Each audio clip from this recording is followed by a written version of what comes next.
Harris out there.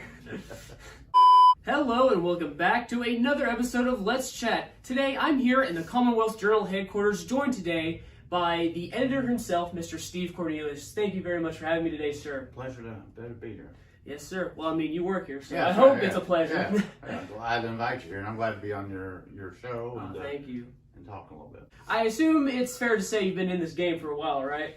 Yeah, I came in here. I moved back to Somerset. I'm born and raised here. Came back here in about 2000. Started working with the Commonwealth Journal, General News, and then about 2 years I got to be a sports editor, and I was a sports editor for about 17 years until just here in May, and I was promoted to the editor of it. Did you do journalism before you came back here, or? Not really. I sort of had a photography background and liked sports, and sort of got okay. So I would take sports pictures, and they said, "Well, can you write a story too?" And I said, "Yeah, I think I can." Because I always sort of liked sports and write about it. So I sort of learned it from that end, but I never really had any training as far as being in journalism. I feel that where I'm coming from. So have you just found an overall love and joy for journalism overall, or do you still feel way more drawn to the sports side of it? I like both. I mean, it's a lot different between sports and the newsroom, but you're trying to create content, local content, just trying to, there's all kinds of sports going on. There's also all kinds of things going on, as you know, even at SEC or at the college level, there's all kinds of things going on, and to be able to find those segments and those little pieces and bring it to the public and just create local journalism, because really we're the only really source of giving a local journalism in this small town, so it's sort of neat to be able to do that. And I'm very glad you mentioned that, because that segues into the next question I want to ask. I want to look into the bigger picture of pretty much all news outlets. So would you say over the years, through your experience, you've seen modern day news media become a lot more politicized? Because many would argue, including myself, would say that there's a lot of biased news outlets out there, and it's very politicized, very split.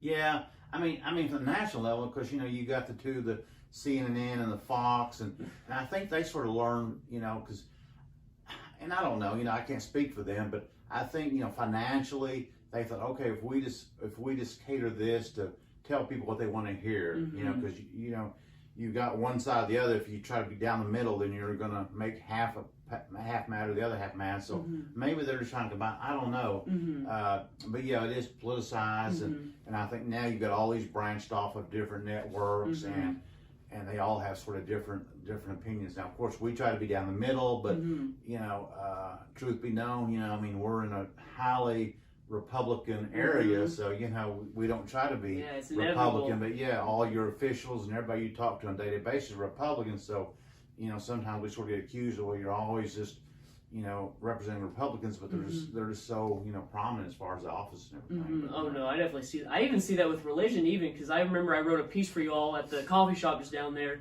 just kind of writing about it, and someone commented, "Oh, why do you all only write about religion?" Yeah, well, and it was the same way in sports, because it could be a day to where maybe Southwestern and Pulaski didn't have games, and I wrote 2 stories about Somerset, and then people looks at that little small segment, they say, "Oh, it's obvious you're a Somerset fan." Well, yeah, I am, but I cover them all. But just some days it's a lot of Somerset stories, some days a lot of Pulaski. But so we all have opinions, or we all have our favorites.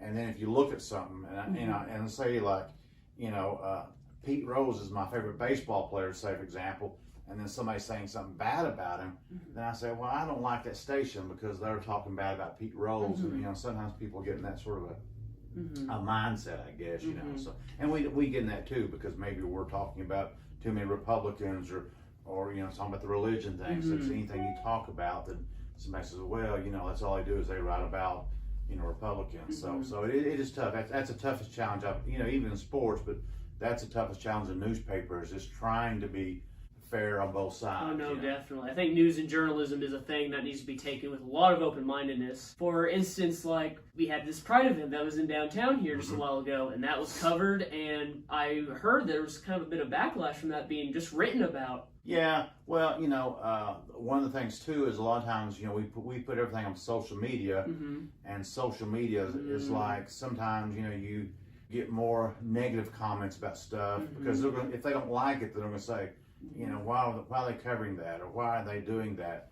But just but then the people that really like it, they may share it, but they may not say as much positive. But it is what it is, and we just I guess in journalism you learn to be thick-skinned, because every day somebody's not going to like what you write or what you write about. And speaking of kind of uploading more to just the internet, would you say that journalism or newspapers in general are going through like a big electronic conversion right now? Like some would say that newspaper themselves are dying, but I personally believe journalism is very much alive, but just online now. Yeah, it is, and plus too, journalism has changed so much too, because everybody wants their news now. Now everything is put up. So used to, when I first started, if you had a story happen, breaking news, we would just write about it. Then it wouldn't show up until the next morning in the paper. But now, if it happens, you got to put it up online, you got to put it on Twitter, you got to put it on Facebook, and we put it on our website, and then it comes in the paper. But still, I think people like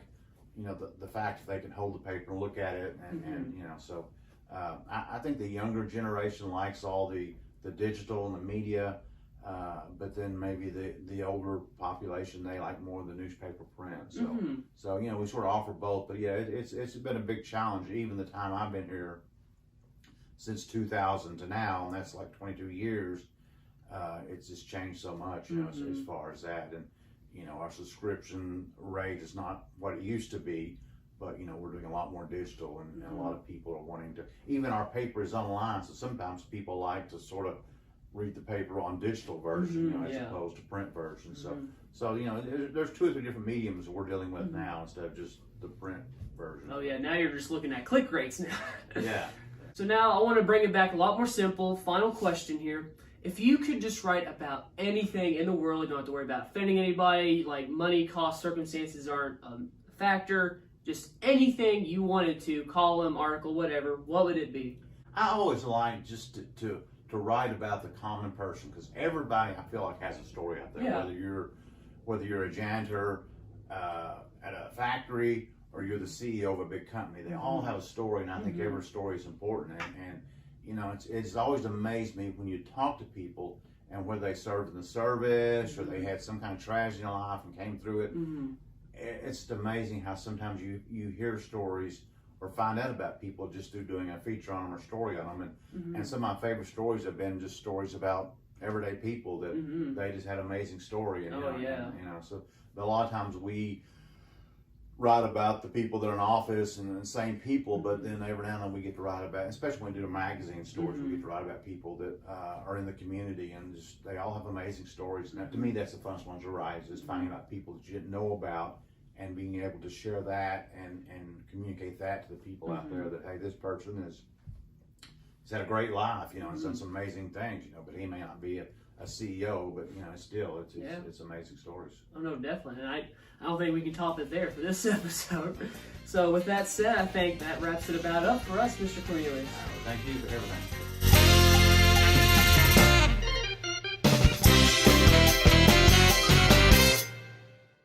And that is a wrap.